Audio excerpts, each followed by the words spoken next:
उद्या आपला छत्रपती संभाजीनगरमध्ये सकाळी आपण शहाजीराजे भोसले यांच्या समाधीला विरोधला जाणार आहोत।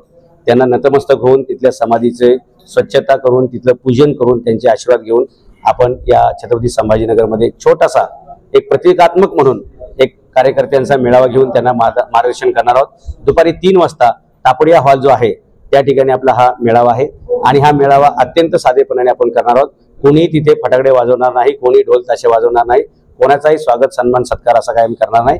जे काय सोनं लुटायचे ते विचारांचं सोनं लुटायचे आणि ते सुद्धा लुटणं यासाठी गरजेचं आहे की आज महाराष्ट्रामध्ये अभूतपूर्व असं दुष्काळाचं संकट आहे आणि अशा परिस्थितीत खऱ्या अर्थानं विचारांची प्रेरणा समाजाला देणं गरजेचं असते आणि छत्रपती शिवाजी महाराजांची दसऱ्याची परंपरा होती सिमोल्लंघनाची, त्या परंपरेचं जतन करण्यासाठी म्हणून हा मेळावा होणार आहे। आम्ही छत्रपती संभाजीनगर मराठवाड्यातील सर्व तरुणांना नागरिकांना विनंती करतो की उद्या दुपारी 3 वाजता हे विचारांचं सोनं लुटण्यासाठी आपण जरूर 3 वाजता हजारोच्या संख्येने तापडिया हॉलमध्ये 3 वाजता जरूर यावं।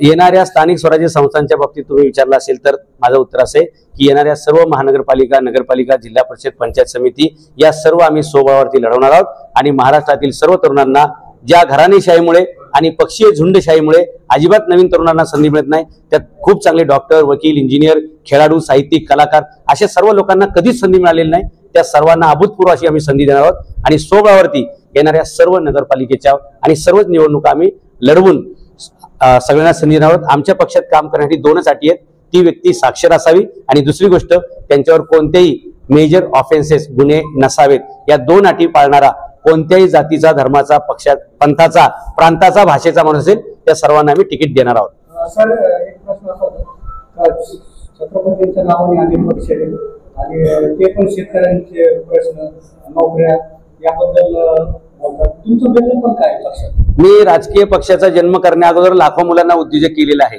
मी राजकीय पक्षाचा अध्यक्ष होण्या अगोदर मी लाखो पोरांना माझ्या पुस्तकांतून, व्याख्यानातून त्यांचं आयुष्य घडवून दाखवलेलं आहे। त्यामुळे इतर राजकीय पक्षांच्या भाषणांशी माझी तुलना कधीही करता येणार नाही। मी आधी केलेलं आहे आणि मी मग सांगतोय, बाकीचे लोक आयुष्यभर ते सांगतच फिरतायत, करत काहीच नाहीये। महाराष्ट्राचे एवढे प्रश्न आहेत की जे केवळ 75 वर्षापासून फक्त लोक घोषणा करतायत, आश्वासन देत आहेत, प्रश्न काही सुटत नाहीत। त्यामुळे ही सगळी थापाबाजी, ड्रामाबाजी ते मला पाहलं नाही, ते थांबवण्यासाठी आणि वास्तवात काम करण्यासाठी मी पक्ष काढले।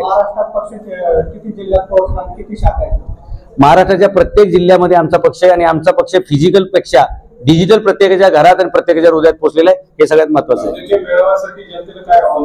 उद्याच्या मेळाव्यामध्ये आम्ही जनतेला हे आवाहन करतोय की मराठवाड्यातील जास्तीत जास्त तरुणांनी या आणि या दुष्काळ भागातील शेतकऱ्याच्या मुलांनी आता गावात जास्त वेळ न थांबता शहराच्या दिशेने यावं आणि मिळेल तो उद्योगधंदा करावा। त्यासाठी लागणारी जागा, भांडवल, ट्रेनिंग, लायसन हे सगळं आम्ही त्यांना देणार आहोत। एका भावानी गावात थांबा, दुसऱ्या भावानी शहरामध्ये या, गावचा पण विकास करू आणि शहराचा पण विकास करू। या